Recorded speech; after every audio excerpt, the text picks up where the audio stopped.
Hello बच्चों, आज हम हमारे फिजिक्स का जो चैप्टर फर्स्ट है स्थिर वैद्युतिकी का जो हमारे पास चैप्टर 1 होता है वैद्युत आवेश तथा क्षेत्र electric charge and electric field, उसी का अध्ययन करेंगे और जानेंगे कि क्या क्या होता है। ये आपके बोर्ड के लिए और साथ में नीट के लिए भी है। तो चलिए स्टार्ट करते हैं और अपनी पढ़ाई को आगे करते हैं। ध्यान रखिएगा, एक जीवन में कभी भी किसी काम के लिए पहला कदम रखना सबसे ज़रूरी होता है। तो आप पहले कदम रखिए और उसी के साथ निरंतर आगे बढ़िए। पहले दिन होता है कि कोई बच्चा सोचता है मैं ये करूँगा वो करूँगा, लेकिन धीरे जैसे समय बीतता जाता है वो इस काम को रेगुलर नहीं कर पाता। तो आपको डेली का करना है और आगे बढ़ते रहना है। तो चलिए स्टार्ट करते हैं।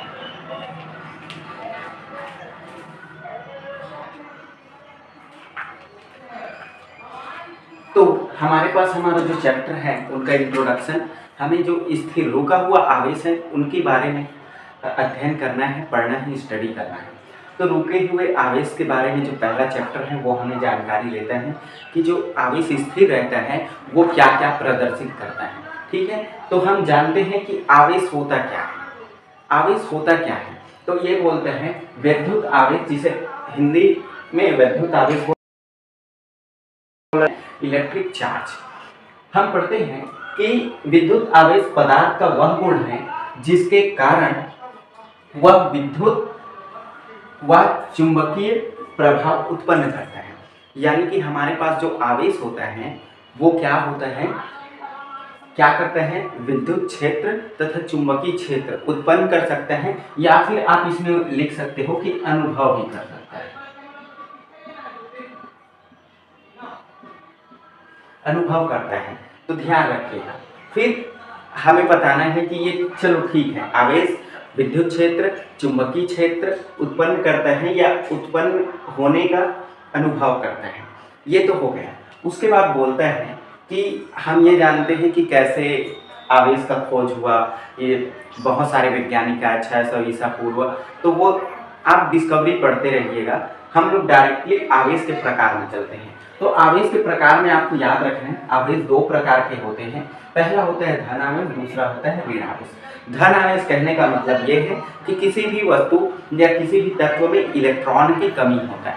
फॉर एग्जाम्पल, अगर हमारे पास सोडियम है और इसके पास इसका परमाणु क्रमांक 11 होता है, अगर हम इसमें से क्या करते हैं, एक इलेक्ट्रॉन बाहर कर देते हैं तो हमें क्या प्राप्त होता है, एक इलेक्ट्रॉन बाहर, इस सोडियम से एक इलेक्ट्रॉन बाहर कर देते हैं तो हमें क्या प्राप्त होता है, तो हमें ये मिलेगा Na+ का मिलेगा, क्योंकि एक इलेक्ट्रॉन बाहर तो इलेक्ट्रॉन की संख्या हमारे पास कितना होगा, 10 होगा। तो इस तत्व से इलेक्ट्रॉन बाहर निकला है तो ये क्या होंगे, हमारे पास धनात्मक आवेश।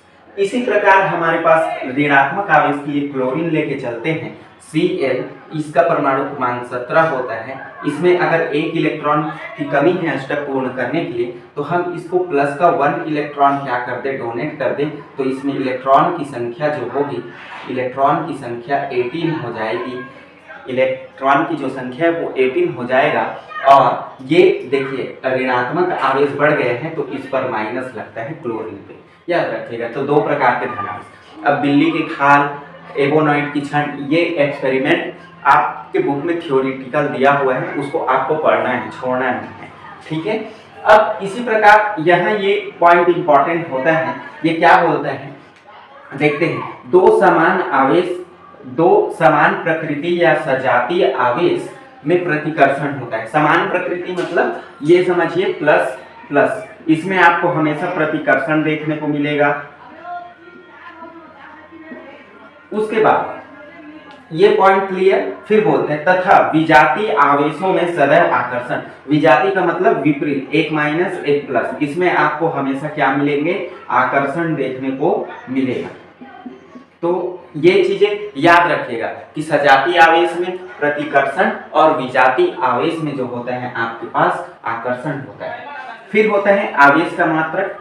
कि आवेश है क्या, उसके मात्रक क्या होते हैं। हमें किसी भी यूनिट को डिफाइन करने के लिए एक मात्रक की आवश्यकता होती है, तो इसका मात्रक जो यूनिट होता है वो एसआई पद्धति में तो कूलाम होता है तथा एमकेएस पद्धति में एम्पियर पर सेकंड होता है। ठीक है, करंट ही है, क्योंकि Q is equal to I divided by T से आप निकाल सकते हो, या I इज इक्वल टू आवेश बटे टी से आप निकाल सकते हो धारा के मान से। तो ये एमकेएस में होता है एम्पियर सेकंड होता है, तथा फैरेड जो होता है, एक फैरेड बराबर होता है 96500 कूलाम आवेश, जो आवेश का सबसे बड़ा मात्रक होता है। याद रखिएगा, अगर आपसे क्वेश्चन पूछा जाए कि आवेश की सबसे बड़ा मात्रक क्या है, तो आपको बताना है कि 95600 कूलाम आवेश जो होता है वो आवेश का सबसे बड़ा मात्रक होता है। फिर इसके आगे हम लोग चलते हैं और अपनी स्टडी को बढ़ाते हैं कि आगे क्या होता है।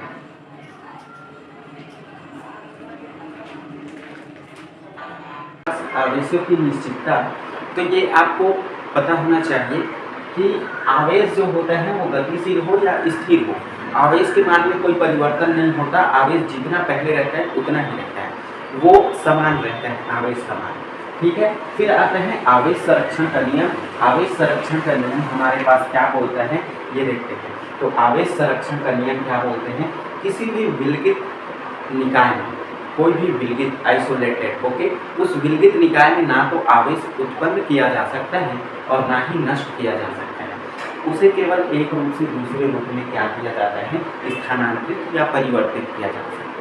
ठीक है, तो आपको याद रखना है आवेश को ना तो हम बना सकते हैं और ना ही उत्पन्न कर सकते हैं, हाँ केवल उसे किसी भी वस्तु या तत्व में क्या करते हैं, स्थानांतरित या परिवर्तित कर सकते हैं। ये ध्यान रखिए, ये वैसा ही है जैसे आप ऊर्जा को ना तो उत्पन्न कर सकते हो और ना ही नष्ट करते हो, सेम ही ये भी ऊर्जा ही है, लेकिन इसे हम बना ही नहीं सकते। उसके बाद आता है हमारे पास आवेशों का क्वांटमीकरण।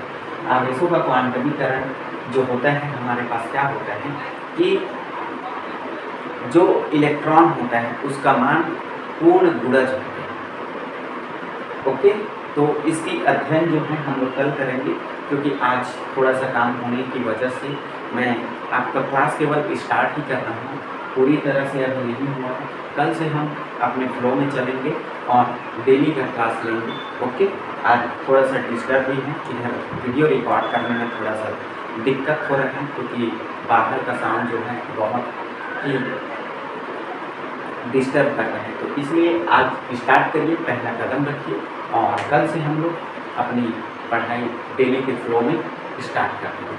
तो तब तक के लिए मस्त रहिए, पढ़ते रहिए। Wish you all the very best और आप अपने हेल्थ का ध्यान रखिए। जय हिंद।